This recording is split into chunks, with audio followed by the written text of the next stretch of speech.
Ya, selamat datang. Nama saya Ahmad Ibnu, NPM 2008 101 0033 dari kelas A. Saya ingin menjelaskan apa itu algoritma, percabangan, dan looping.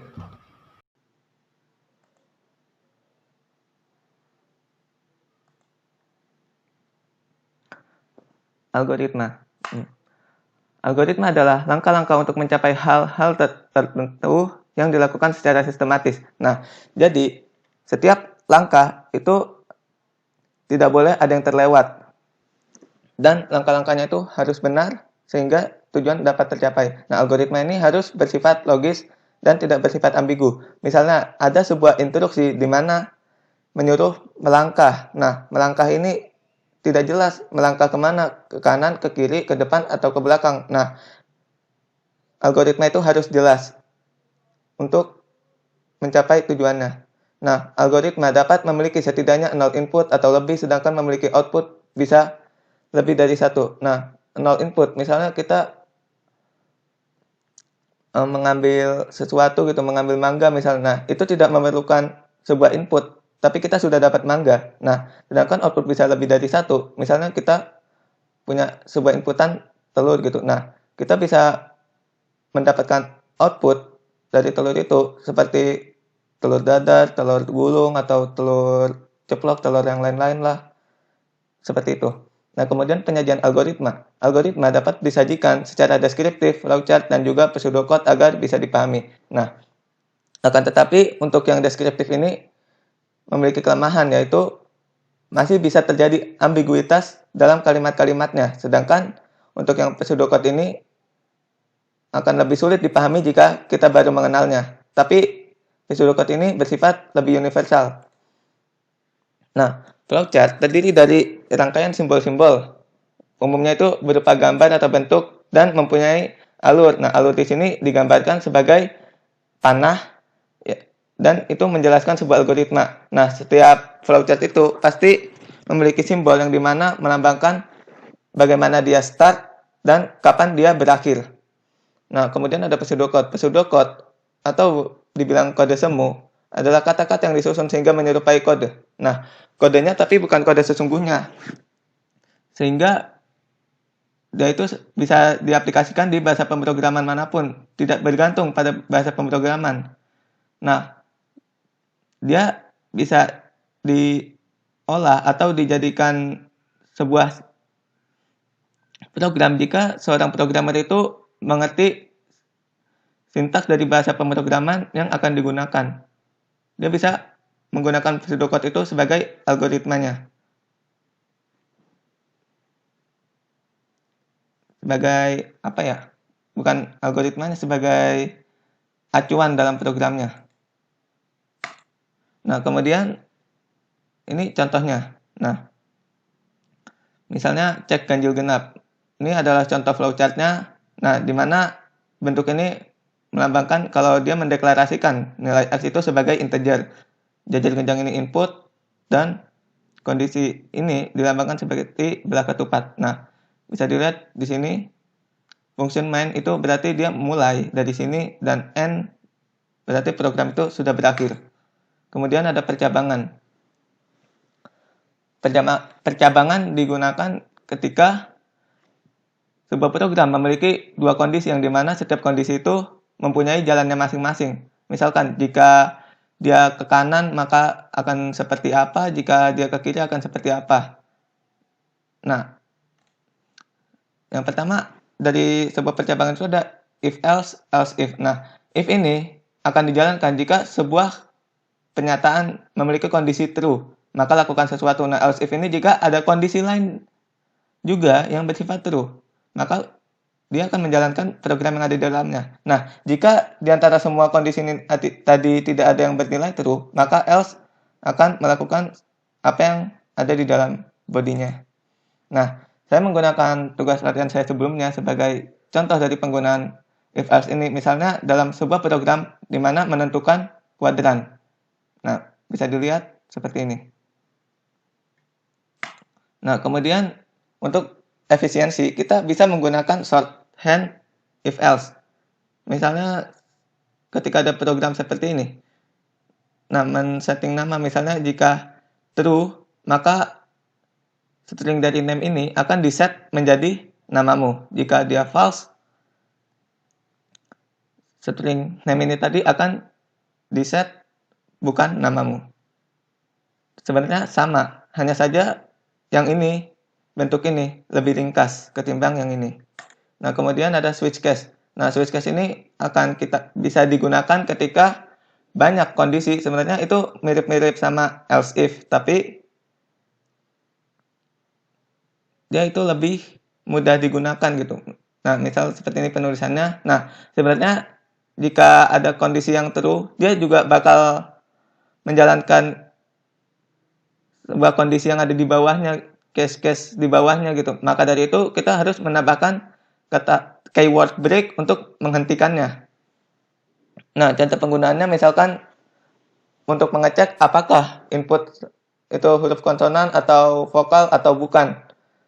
Nah, karena dia memiliki output yang sama, kita bisa menulisnya seperti langsung ini saja. Tidak perlu menulis else if A, else if I, else if, dan seterusnya, atau case A, case I, case U, seterusnya. Bisa meringkasnya seperti ini. Nah, kemudian ada perulangan. Nah, misal kita membuat program yang dimana mengharuskan kita melakukan sebuah fungsi atau kode yang dimana dia harus dijalankan secara terus-menerus. Kita tidak mungkin menulisnya satu-satu seperti ini. Misal kita ingin menuliskan P 100 kali gitu. Kita tidak perlu menulis print P, PP, sampai berkali-kali gitu. Kita bisa menggunakan perulangan ini untuk menghemat memori atau menghemat waktu kita. Nah, dalam perulangan itu ada yang namanya increment dan decrement. Nah, increment dan decrement ini ada dua. Nah, fungsinya itu buat mengatur atau mempengaruhi dari berapa looping yang akan dijalankan. Misalkan 1++, X++ gitu. Dia akan menjalankan satu kali looping sampai kondisi yang ada dalam perulangan itu menjadi false. Nah, bedanya kalau plus X itu dia langsung menambahkan gitu. Dapat dibuktikan ketika print plus X itu langsung mengeluarkan output berupa 1. Dia tidak mengeluarkan 0 dulu. Beda dengan X++. X++ kalau dijalankan dia mengeluarkan sesuai apa yang ada dulu. Nah, jika kita menggunakannya yang kedua kalinya, dia baru menjumlahkan dari yang sebelumnya. Nah, yang pertama ada perulangan while. Nah, jika kondisinya true, dia akan melakukan sesuatu. Jika dari awal sudah dibuat false, kondisinya tidak akan dijalankan. Nah, ada beberapa kondisi atau beberapa kejadian di mana looping ini bisa terjadi infinite. Oleh karena itu, kita menggunakan sebuah increment atau decrement untuk membatasinya. Atau membuat sebuah pernyataan itu menjadi false. Dan while ini tidak akan menjalankan programnya lagi. Nah, while ini mengecek kondisinya sebelum mengeksekusi bloknya. Misal seperti ini. X kurang dari 9. Dia akan menjalankan sampai X-nya itu lebih dari 9, baru dia berhenti. Nah, misal seperti ini kan, karena tidak ada increment-decrement, dia akan menjadi infinite loop. Nah, ini juga karena ini sebuah decrement, kalau dikurangkan kan jadi 4, 3, 2, 1, dan seterusnya. Nah, kondisinya selalu true, maka dia infinite juga. Kemudian ini juga, dan yang ini tidak menjadi infinite karena X++. Nah, jadi sehingga 4, 5, 6, dan seterusnya sampai dia sama dengan 9. Dia berhenti. Nah, kemudian ada perulangan do while. Do while ini akan mengeksekusi apa yang ada di dalamnya setidaknya sekali. Kalau ketika kita membuat kondisinya langsung false, dia setidaknya melakukannya sekali. Nah, jika kalau sudah dicek kondisinya benar, seandainya dia akan melakukan apa yang ada di dalam body do ini tadi. Akan terus-menerus dilakukan sampai while ini kondisinya false. Nah, kemudian ada perulangan for. Nah, perulangan for ditulis dengan sintaks seperti ini. Yang pertama, inisialisasi. Yang kedua, kondisi, increment, dan decrement. Oh ya, untuk inisialisasi sebelumnya itu dibutuhkan untuk increment dan decrement. Karena kalau tanpa inisialisasi, kita tidak bisa membuat sebuah pernyataan untuk increment dan decrement. Nah, untuk penggunaan for akan saya jelaskan di tugas berikut. Oke, di sini kan kita diperintahkan buat menampilkan output seperti ini, tapi tergantung inputan pengguna. Nah, di sini kita bisa menggunakan nested loop untuk menghasilkan seperti ini. Nah, jadi seperti ini kan. Kita pertama-tama itu harus menentukan dalam artian di sini membuat variabel yang dimana nantinya itu akan mewadahi angka-angka ini. Nah, kita misalkan saja ini integer x sama dengan 1.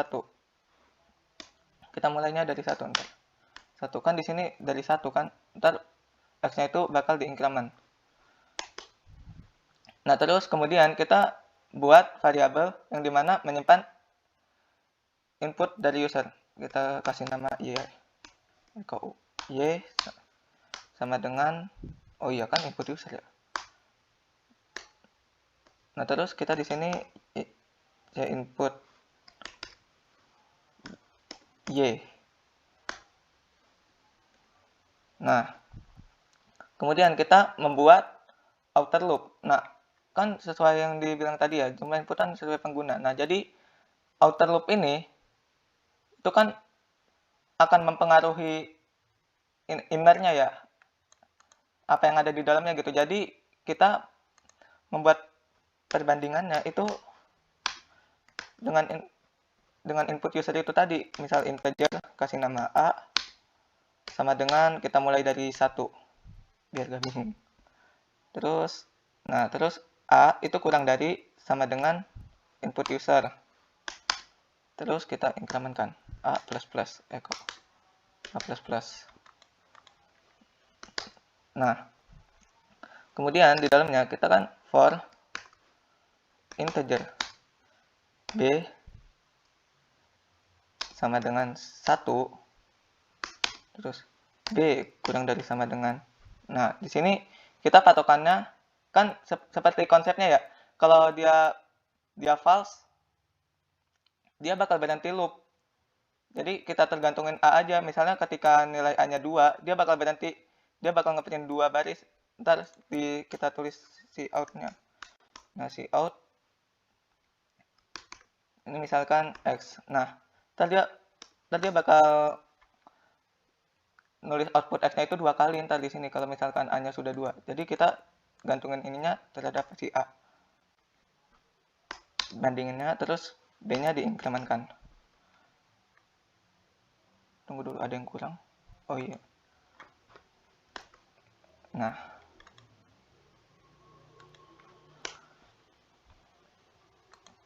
Nah, kan sudah seperti ini ya. Jadi oh ya, kalau kayak gini ntar jadi berderet dia. Terus kita kasih ini buat membatasi si out and tunggu dulu. Oh iya, ininya ketinggalan. Nah, jadi ketika sudah seperti ini, dia cara kerjanya seperti ini. Ntar dia X-nya tetap nih. Ntar jadinya bakal seperti ini dia. 1 1 1 1 1 1 1 1 1 1. Nah, soalnya X-nya itu tetap. Jadi misalkan kita input 3 gitu. Nah, kan pertama dimulai dari outer kelasnya dulu. Akan sama dengan 1. 1 apakah 1 kurang dari sama dengan 3? Iya. Nah, terus dia menjalankan innernya. Nah, terus innernya dimulai dari sini. B sama dengan 1. B kurang dari A-nya kan 1. B kurang dari sama dengan 1. Iya, benar. Nah, terus dia jalanin X. Nah, X-nya di sini 1. Nah, terus keluar dia bikin line baru lagi. Nah, terus dia kan karena A-nya increment, jadi A-nya ditambah nih sekarang jadi 2. Dia udah jadi 2 nih. Nah, 2 kurang dari, kan inputan kita kan tadi 3 ya. Kurang dari 3, kurang dari sama dengan 3. Wah, benar. Nah, terus jalanin yang ada di sini. Nah, B-nya sama dengan 1 nih tetap. Terus apakah kan B1. B kurang dari sama dengan 2. Ya, benar. Nah, terus ini dimunculkan. Tapi ini belum nih, soalnya dia masih dalam scope sini nih.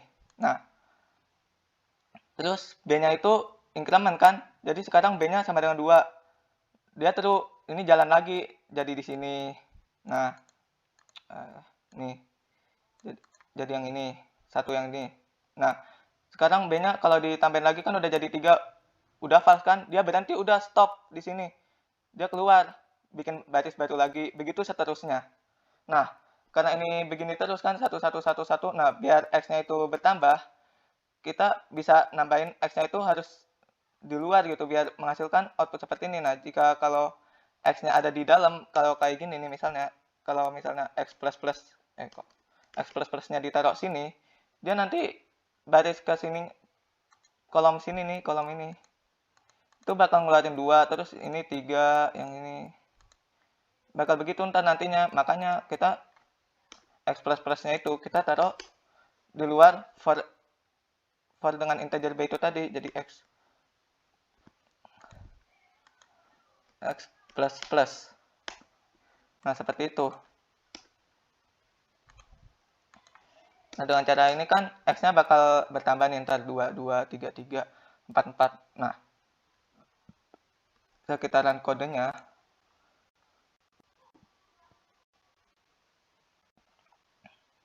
lama banget.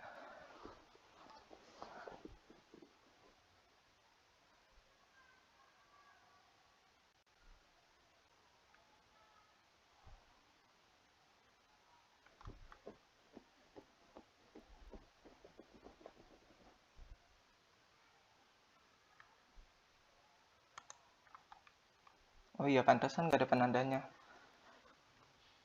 Misalkan kita input 9. Nah, dia akan seperti ini. Nah, jadi sistematis cara kerjanya itu seperti ini kan. Kita menginput 9. Nah, pertama dari outernya, apakah kan A sama dengan 1. Apakah 1 kurang dari sama dengan 9? Iya, benar. Nah, jalanin yang ada di dalam sini. Nah, kan karena ini tergantung dari A itu tadi. Ini karena A ini adalah 1 tadi. Jadi B kan sama dengan 1 ya. B kurang dari sama dengan 1. Iya, benar. Input ini. Nah, dia benar. Nah, terus maka keluar ini 1 di sini. Nah, kemudian dia ngecek lagi nih. Kan B-nya kan udah increment. Jadi plus kan 2. Oh ya, kan B sama dengan 2. 2 kurang dari sama dengan A yang tadi kan 1 nih masih. Kurang dari 1, salah. Ya udah, ini nggak jalan lagi. Dia berhenti no, makanya dia nggak ngeluarin apa-apa lagi setelahnya. Ini karena nggak ada line kan jadi berderet terus. Aslinya gitu. Nah, kemudian dia keluar dari loop ini. Bikin baris baru. Nah, bikin baris baru. Secara tak terlihat X-nya itu dijumlahkan. X-nya jumlahnya meningkat. Nah, terus A increment, jadi sekarang A-nya 2. Nah, B sama dengan 1. Apakah 1 kurang dari sama dengan 2? Iya, benar. Nah, ini di print kan X-nya udah X plus ya, jadi X-nya sama dengan 2. Nah, 2 yang ini nih. Nah, terus dicek lagi, di plus lagi, 2 kurang dari sama dengan 2? Iya, benar. 2. Nah, terus dicek lagi, udah 3 kan, B-nya udah 3. Nah, dia berhenti stop. Nah, begitu terus sampai 9999 ini.